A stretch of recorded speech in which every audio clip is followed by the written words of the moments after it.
अस्सलामुअलैकुम दोस्तों, मैं हूँ। आइए मेरी कहानी सुने।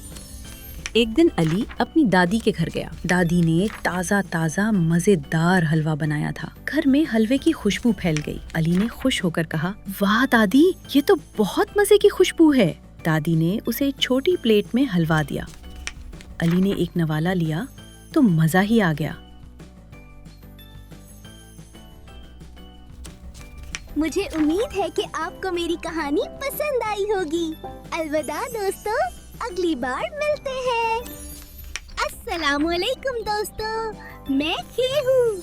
आइए मेरी कहानी सुने। एक दिन एक सफेद खरगोश जंगल में छलांगे लगाता फिर रहा था। धूप थोड़ी तेज थी और खरगोश को बहुत भूख लग रही थी। अचानक उसे रास्ते के किनारे एक पीला सा खरबूजा नजर आया। फिर वो जल्दी से खरबूजा उठाकर अपने बिल की तरफ दौड़ा। उसने सब दोस्त खरगोशों को बुलाया और सब ने मिलकर खरबूजा खाया। मुझे उम्मीद है कि आपको मेरी कहानी पसंद आई होगी। अलविदा दोस्तों, अगली बार मिलते हैं।